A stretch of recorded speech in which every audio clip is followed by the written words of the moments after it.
First of all, Shara, how are you? Well, thank you. Okay. Well, I always like to start in the beginning. So you grew up in a very musical family. So how long did it take you to discover that you had a love for music as well?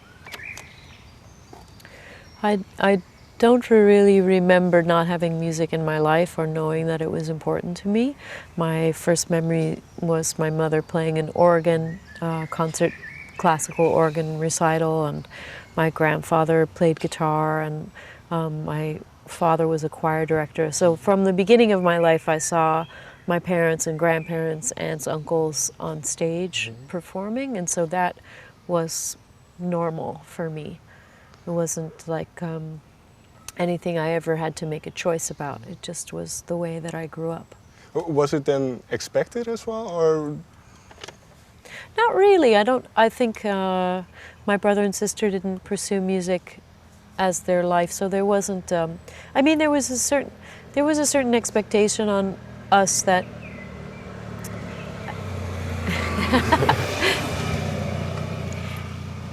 There was a certain expectation on us as children that you know, when the family got together, that you had something that you could play for the family, or that you would sing. You know, you just had to sing a Holy Night at Christmas every year, or you know, that kind of expectation. But it wasn't an expectation that you had to go into music with your life. Do you remember what your go-to song was? Well, certainly every year it was O Holy Night for Grandma. You know. But not necessarily a pop song or something that you were listening to as you were Not growing in up? terms of performance, Okay. no. Okay. So then you, well, you moved around quite a bit, I believe, as well when you were younger. So did this moving around have an effect on the influences that you had? When I was young, I mean, we lived in Oregon, New Orleans, I lived in Oklahoma, Michigan, Iowa. So everywhere that you move, you sort of have to figure out a way to adapt to the culture that you're in. And so I was hearing jazz in New Orleans, and then country on the radio on the school bus in Oklahoma, and then in Michigan there was so much DJ, rap, hip hop. I was there from like '88 to '92, which was such a great time for hip hop and rap. And Whitney Houston, Mariah Carey, those were huge years for them as well. So, and then in college I moved to Texas, and then there's this huge rock and roll thing in Texas. People had no concept of, you know, they thought I was from outer space. So you kind of, when you move that much, you do have to adapt, I think, on a certain level, you know. But I suppose you take away with you from everywhere you go. You take a bit with you, and then it becomes something more each time. Yeah, everywhere you live, it becomes part of the narrative of what your own life experience is. So, yeah, you do take a piece of everywhere that you are, and then somehow it does become both your experience and then also what influences you ultimately, you know, when you go to make something. And how early did you start making your own music? When I was a teenager, I was writing songs, but I didn't really take it seriously until I was about 19. What changed? Or was it just something that naturally happened?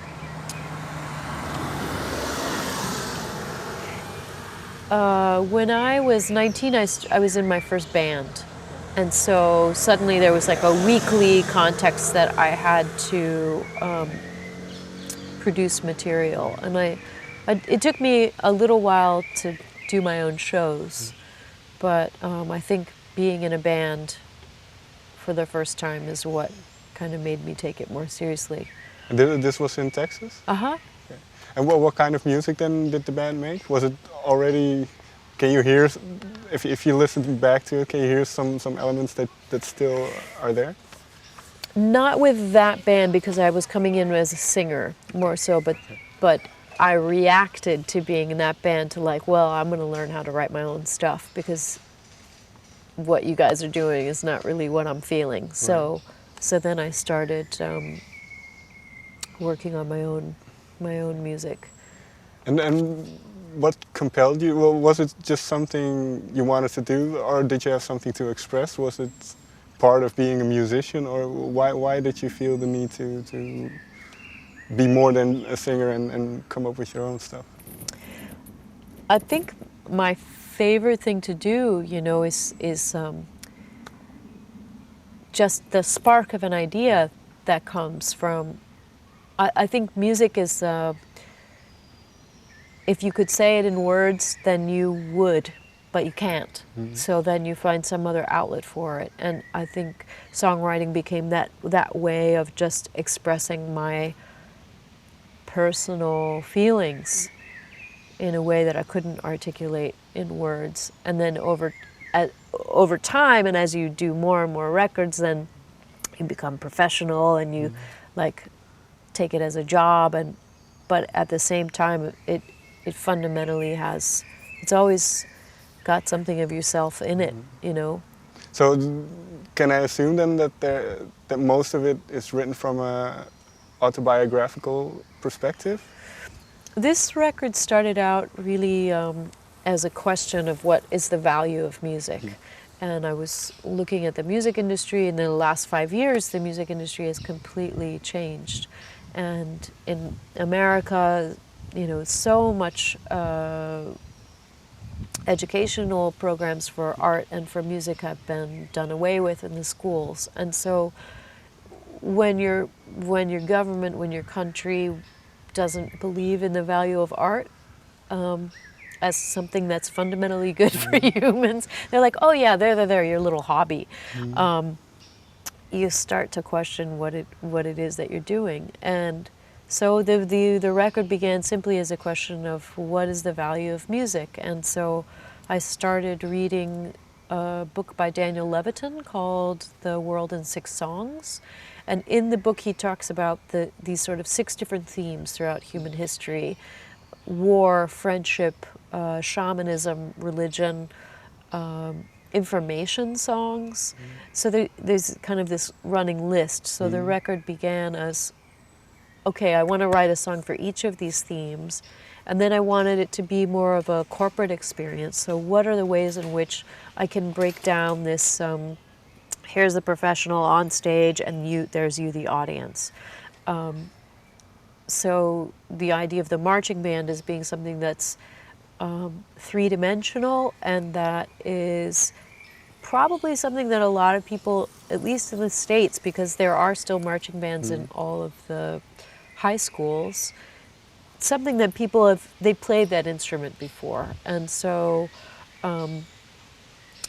this was kind of the initial framework. And then I did end up putting so much of myself and my own story into it, but at the beginning it was more conceptual. Okay. That question that you had, what is the value of music? Have you found an answer? I think that the value of music simply can't be denied. It's different for everybody, but you cannot find humans and not find music and not find art, and not find some cultural expression, something that we need to manifest ourselves through this means of drawing or storytelling, or something that's bigger than ourselves, that encapsulates ideas. And I think it's there. It's, you know, it's not something that can be done away with. So I don't know that I necessarily found out what the value of it is, but I certainly had fun exploring it. Well, were there some things then that you encountered about the music industry or about music as a conceptual idea that surprised you?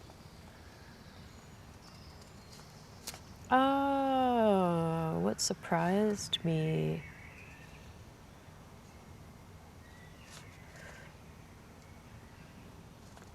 Or maybe in terms of your own creative process, that's something that you discovered when you were looking through this book and thinking about these ideas and your approach to music? I think the fact that we don't make music together anymore is a really big question in my mind. And I think as a culture, we've become so individualistic, right? There's not this get around the campfire and sing these songs together. Right.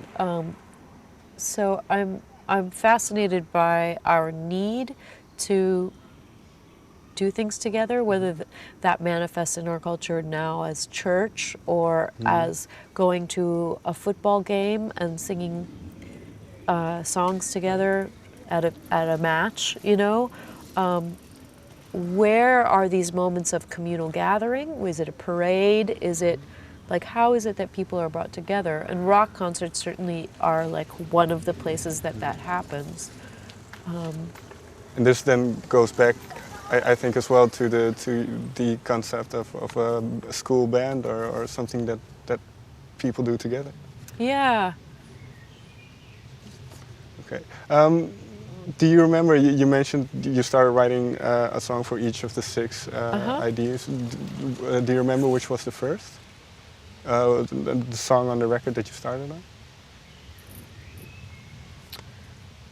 on? Probably Before the Words, which is an information song, was one of the first ones that I wrote. The book, The Third Chimpanzee, by Shara Diamond, talks about the fact that the part of the brain that was making sounds and making music is older than the part that was making words. Right. So we were saying, you know, making sounds that, hey, there's a crocodile in the river, you know, only go there in the morning and he's not there, you know, or these kinds of things. And eventually we got words to describe that. So I think Before the Words was probably one of the first songs. And what I hear often is usually there's one song, usually one that's written quite early in the process that the other songs kind of gravitate towards. But was this the case for this song? It was, and in fact, I was always so close to cutting this song off of the record. Why? It just, the form of it was really, I couldn't,